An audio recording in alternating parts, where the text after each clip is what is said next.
दोस्तों, नारियल जिसे हम और आप सभी खाते हैं, क्या आप जानते हैं नारियल की उत्पत्ति कैसे हुई इस धरती पे? चलिए हम जानते हैं इस कहानी के माध्यम से।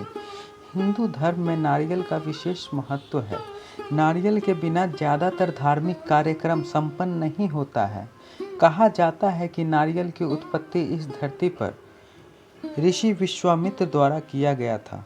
तो चलिए हम जानते हैं कि इस नारियल के जन्म से जुड़ी कहानी के बारे में। यह कहानी प्राचीन काल के एक राजा सत्यव्रत से जुड़ी है। सत्यव्रत एक प्रतापी राजा थे जिनको ईश्वर में पूरा विश्वास था।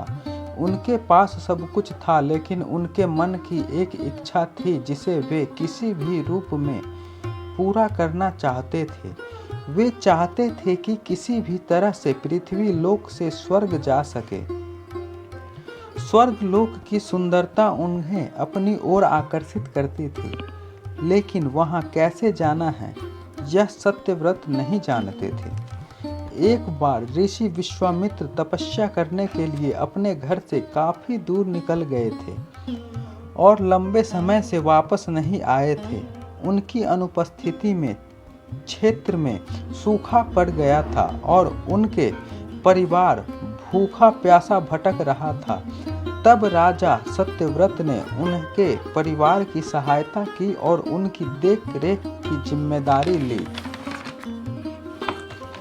जब ऋषि विश्वामित्र वापस लौटे तो उन्हें परिवारों ने राजा की सच्चाई और अच्छाई बताई।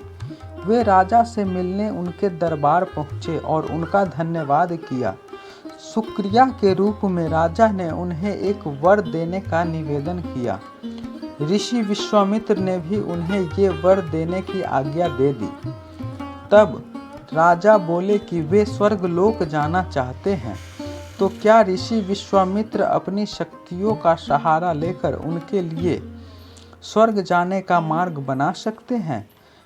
अपने परिवार की सहायता का उपकार मानते हुए ऋषि विश्वामित्र ने जल्द ही एक ऐसा मार्ग तैयार किया जो सीधा स्वर्ग लोक को जाता था।